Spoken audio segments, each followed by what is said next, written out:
Hey guys, it's Saru, and I guess we're back to a weekly dose of a new raid here on Swords of Legends Online. Well, that's okay. Lots of content to cover at least. Now, if you've seen my past videos for hard mode guides for solo, then you know what to expect. And if not, well, basically, I will only be covering the new or changed mechanics that are extremely important for the player to know. I'll go over how to do them, how to manage them, whether or not I'll die inside, the usual. This week, we'll be talking about Realm of Hallucinations hard mode. This should be fun. As always, you'll be able to get my Cabinet Assistant files over at solo.sarumonin.com for every single dungeon and raid that has come out for Swords of Legends Online, as well as guides and other stuff here and there, so it's there if you need it. Alright, let's get right into it.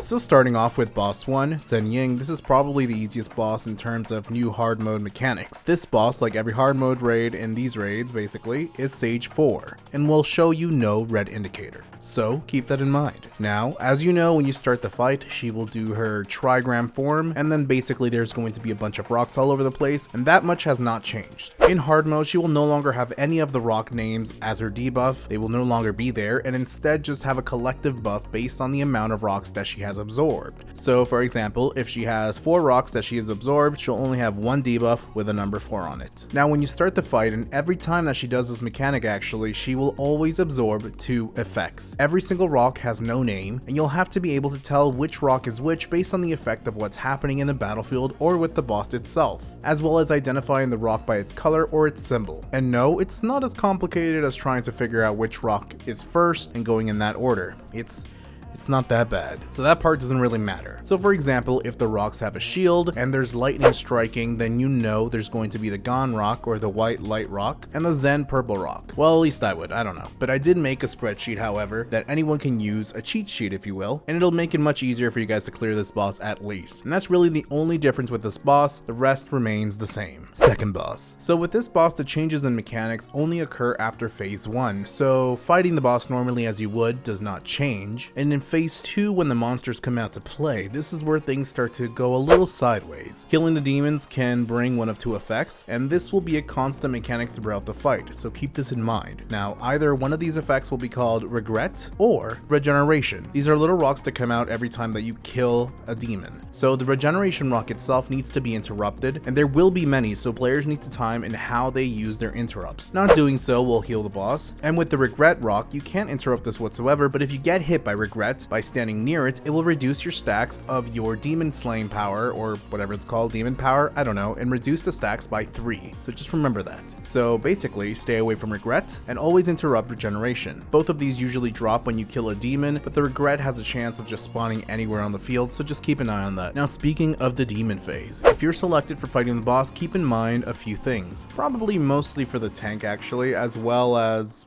well, literally anyone, I guess. Every single attack that the boss does will give you 3 stacks of infection. Not 1 anymore. 3, except for his in-service auto attack. That will only give you 1 stack like usual. Now the reason I say this is because anyone 50 stacks or above will summon demons on the battlefield and continuously do so over time, and it will keep happening until they're under 50 stacks. Lastly, you will no longer be able to kill just the boss and then fight mobs afterwards. I mean, you can do that, but I kinda doubt it's gonna happen, because if you do, the demons will enrage and get a 200% increase in attack. So basically, look at your stacks, do the mechs right, don't overburden the healers with too many demon cores, interrupt the regeneration, don't get hit with Regret, kill the demons first and then kill the boss. Again, even if you kill the demons and someone in your party has 50 stacks or more, they'll just keep getting summoned. And just for one last thing, as you know, with phase 3, there's usually a demon core in the ground. It's no longer going to be just kind of static in the ground. There will be demon cores going around the arena rather than just being in one area. So players in general need to kind of be careful with this, especially when the Baizu attack happens with the black balls happening everywhere. Now on to boss 3. So boss 3 probably has the most changes, and it's not really that much different, so let's just do it. Wind Rider, the difference here is that apart from the fact that you can't see the outline because there is no longer a red indicator, is if you get hit by this, you will get thrown into the air and turn into ice. Once you land on the ground, you will create an AoE hurting people around you, so remember, melee stay 5 meters away,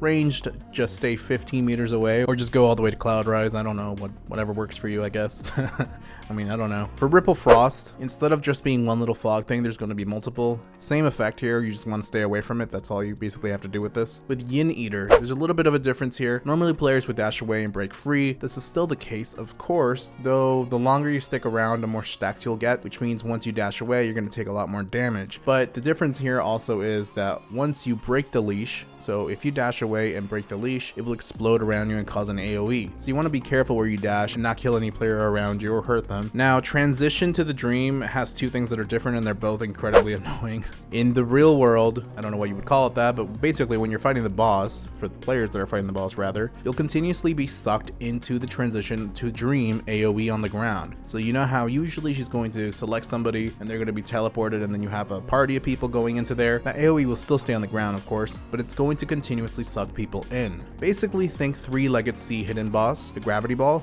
It's like that, but the entire time. A good way to think about it is basically it's trying to trick people to get into the dream so that no one fights the boss, and that means it's a wipe. So my suggestion is no leg players such as bards and stationary players in general. I recommend you guys going into the dream to begin with so you don't have to deal with this. But yeah, I mean, just avoid the vacuum basically, and you're good. The second part of this is someone that's fighting the real boss, so in the real world, will get the soul lamp. This person needs to stay alive and position themselves anywhere really, basically, and it will reflect that same soul lamp effect to the dream world, basically causing a passive effect called day and night, which is a yellow circle that players will be able to find in the dream world, and it will protect them from something called the broken dream. It's a lightning AoE. So every time that the broken dream mechanic is coming, a player will get the soul lamp effect first, and they need to position themselves. Will create a yellow circle in the dream world, and then players in the dream world could go into that and be protected from the lightning. For the last phase, there are purple balls that are around the boss. Don't touch them. It will give the boss even more stacks of demonic integration,